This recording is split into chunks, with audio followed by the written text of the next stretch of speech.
Today's Daily Dose of Math is a situation where we're pretending that we're doing a task on a final exam for an algebraic modeling secondary 4 course. The task is one of the bigger questions that can have several steps and is worth more marks. In this case, we're given one table of values, so we only have one function to deal with. And the x is the number of days and the y is the number of bacteria. We're being asked, will we have 100,000 bacteria by day 10? Or what? And how many on day 10?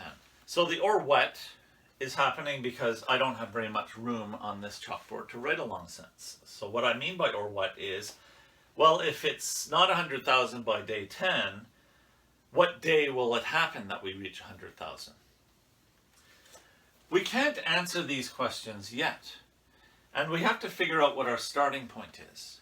And one of the useful things to do when you're doing a task in a course like this is, if they didn't give you a graph, draw one.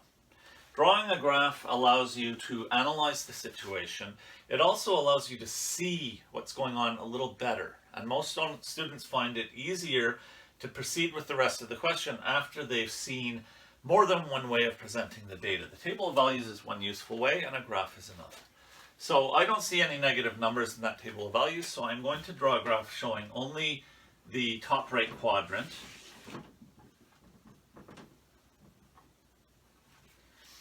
And then I have to figure out how to scale the graph. Scaling the x-axis is pretty straightforward. We have the numbers 0, 1, 2, 3, 4.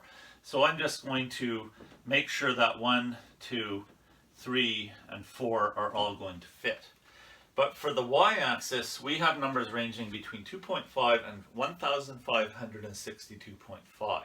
So I have a decision to make. I can make 2,000 happen around here on the y-axis, which would make that last point fit.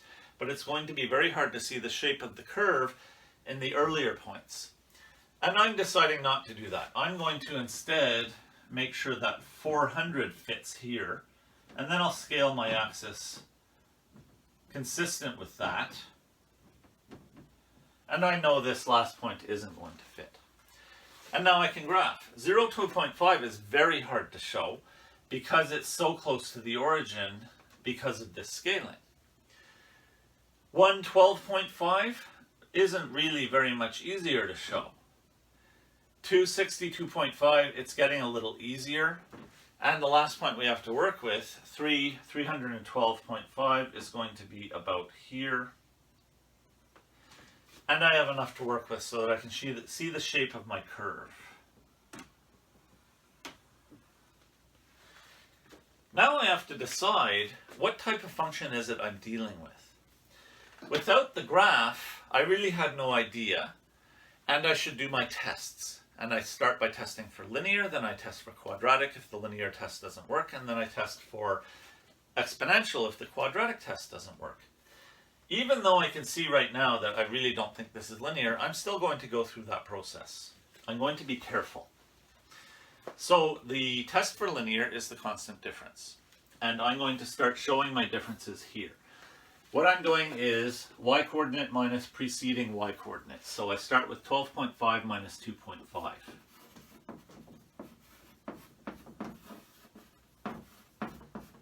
And I'm trying to leave some room, so I have room to show my other tests. The difference I get is 10. Then 62.5 minus 12.5.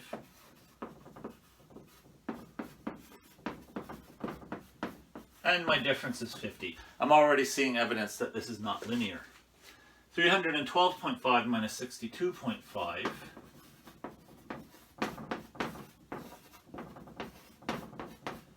is 250. I'm really quite certain this is not linear, but I'm still going to do the fourth difference. And I'll explain why in a second. 1562.5, hard to fit all of that here, minus 312.5 is 1,250. And I can see a bit of a pattern emerging here, but I don't want to jump ahead of myself. I have enough evidence right now to say it's not linear. So I'm going to say so. Say so. Don't let the teacher who's correcting your question figure it out. As teachers, when we're correcting, we're pretending we don't understand anything, and we want you to explain things to us. Not linear. Now I'm going to do my next test, which is the second difference, to see if this is quadratic. And to do that, I need the answers from the constant difference. So even though my graph was indicating that it was not going to be linear, these values are useful to me, and I go through this process. And I'm doing the same thing, but I'm using the answers. 50 minus 10 is 40. 250 minus 50 is 200. And my second difference is already failing the test. It looks like it's not quadratic, but I'll do the third one. 1250 minus 250 equals 1,000. I am not getting the same second difference each time, and I can say this is not quadratic.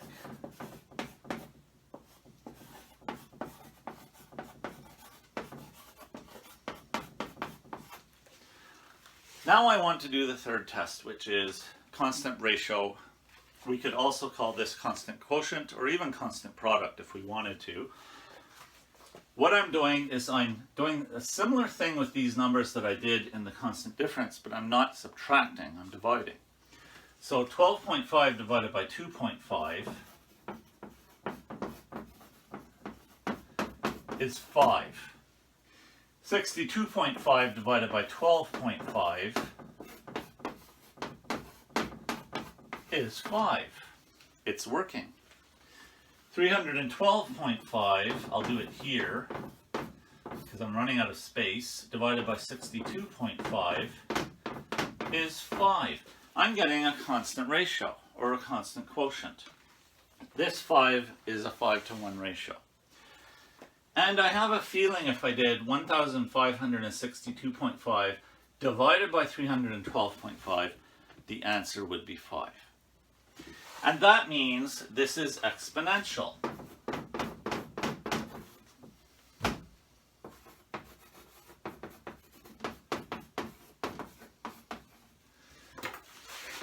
Those tests were very successful, and I want to do them on the paper and explain what I'm doing as I go, because again, this is a task. It's meant to be many steps, and you don't want to be jumping ahead and giving a clever answer. You want to be justifying what you're doing, showing how you know that what you're doing was the right thing to do. And this is all part of that. We have analyzed the situation with the graph. We have also analyzed the situation by testing our table of values to see which type of equation we have. And I now know that this is an exponential equation. So the next thing to do is find the equation. I still don't know the answers to these questions. I could try to read the answers off the graph, which is better than nothing, but isn't the best way to answer these questions. I want to know what my exponential equation is. And the base form, of course, is y equals a times b to the x. We can use this form and the points in our table to figure out the equation. And there are actually three different ways of doing this. There is the simple way, where we take advantage of the fact that we have x equals 0 in our table. There is the almost as simple way, where we pick two adjacent points in the table and figure out our equation that way. And then there's the show-off way, where we deliberately pick 2 points that are not adjacent and don't include the x equals 0 point to show off that we can find an exponential equation no matter what we're given. I'm going to illustrate all three. But I don't have very much space, so I'm going to do each of them in this space and then erase in between. So using the easiest method, I have the point 0 to 0.5. I can plug that into this equation. 2.5 equals a times b to the 0. But of course, b to the 0 is equal to 1, because anything to the 0 is equal to 1. Therefore, I have already proven that a is 2.5. Rewriting my form, y equals 2.5 b to the x, I then pick another point from my table, and I'm doing the easy method, so I may as well choose an easy point like 112.5. 12.5 equals 2.5 times b to the 1. but of course b to the 1 is equal to b. So 12.5 equals 2.5b.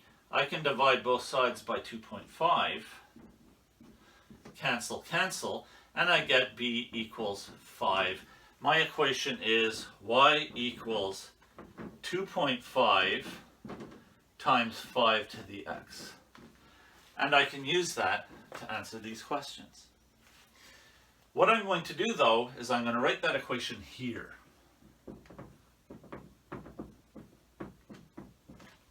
And then I'm going to erase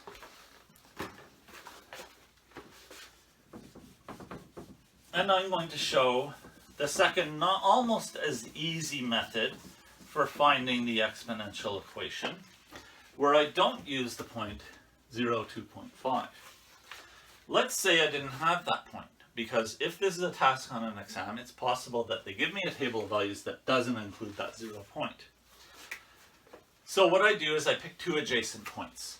I'll pick 2 and 3. The point 3, 312.5, I'm going to plug into this form first. 312.5 is equal to a times b to the 3. And then right below it, I do it again, but I use the point before it in the table of values. 62.5 equals a times b squared. And then I divide the equations. 312.5 divided by 62.5, hey, I already did that. It's equal to 5. A divided by a cancels. B cubed divided by b squared is b. Wow, that was fast. I already know b is equal to 5. Now I need to just figure out my a. I write my equation y equals a times 5 to the x, plugging in b equals 5, and I pick any point I want. I'm going to choose this point 1, 12.5. 5 to the 1 is equal to 5. So I'm dividing both sides by 5 in order to isolate my a, and a is equal to 2.5. I have the same equation that I found using the easiest method. And this time I used the second easiest method. And now I'm going to erase again. And I'm going to do it again using the least easy method. I won't say hardest method, because actually all of these are easy once you practice them a little bit. So using the same form and using 2 points that are not adjacent to each other in the table, I'm going to start with this point 4 and 1562.5. 1562.5 equals a times b to the 4. And I'm going to use this point 1, 12.5. 12.5 equals a times b to the 1. And I'm going to divide. A divided by a cancels again. B to the 4 divided by b to the 1 is b cubed. 1562.5 divided by 12.5 is 125. I'd have to do the cube root of 125, and it will be equal to my b. B is equal to the cube root of 125, which is 5. I know my b is 5. I take it and I plug it into the form y equals a times 5 to the x. And again, I plug in a point as the next step. This time I'll use 2 and 62.5. So I have 5 squared, that's 25. I end up with 62.5 equals 25a. I divide both sides by 25. Cancel, cancel. A is equal to 2.5. I have the same equation again. So any of the three methods will work in this case. You don't have to use the easiest method all the time. Sometimes it's just not available. But all of them are easy, really, once you've practiced a little bit. Now what is there left to do here? Remember, all the work I did to find the equation is still showing on the page if I'm writing an exam. I'm not erasing it. So everything here would be showing on my page. My tests, my graph, and my work to find the equation, and my equation. Now I have to erase because I don't have space, and I'm finally getting around to answering these questions.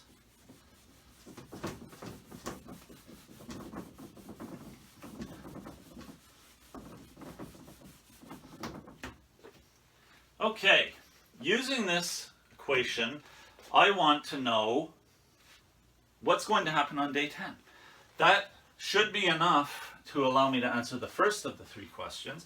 So day 10 is x equals 10. Y equals 2.5 times 5 to the 10. I have to find 5 to the 10, and I'm going to use a calculator for that. 5 y to the x 10 equals, ooh, this is a big number, 9,765,625.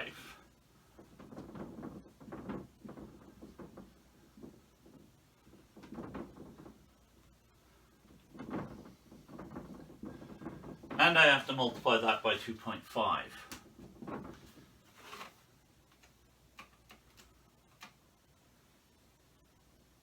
$24 million. Yep. 24,414,062.5. That is how many bacteria I should have by day 10. So the answer to the first question is way more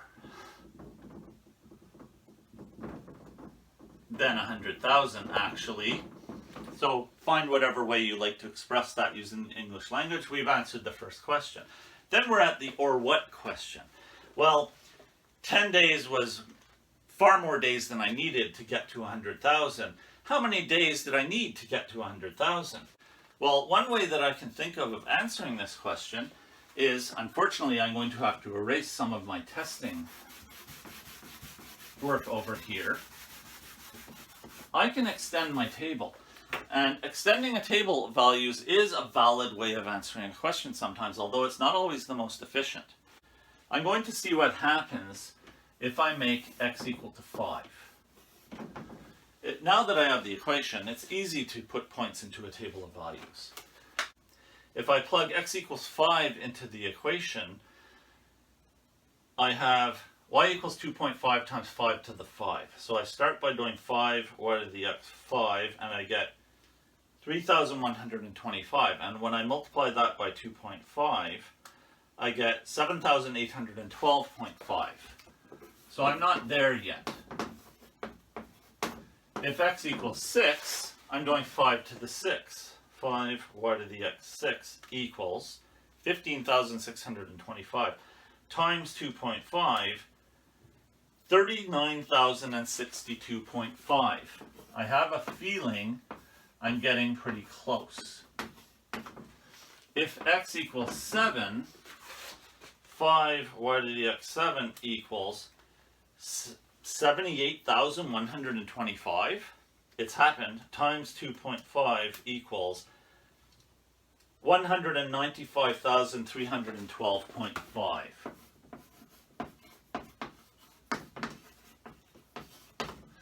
Okay, I went over 100,000. So this happened, the or what happened somewhere between the end of day 6 and the end of day 7. It happened somewhere on the 7th day. So my answer to or what? 7 days. And finally, how many on day 10? I already answered that. It was 24,414,062.5. So I can write on day 10 here, and I have answered the first question and the third question, and by extending my table of values, I've also answered the second question. So it ends up being a bit of a long video, and it ends up being a bit of a long process, but that's the whole point of a task. So what a task is doing is it's asking you to take various little skills and techniques that you have developed and practiced and put them together so that you can answer a longer question. Each of these techniques by itself is not a very difficult thing to do, but they don't want the task to be too easy because it's worth quite a few marks. So they ask you to do several things in order to get to the answer of it. That is today's Daily Dose of Math. Please like, subscribe, and share.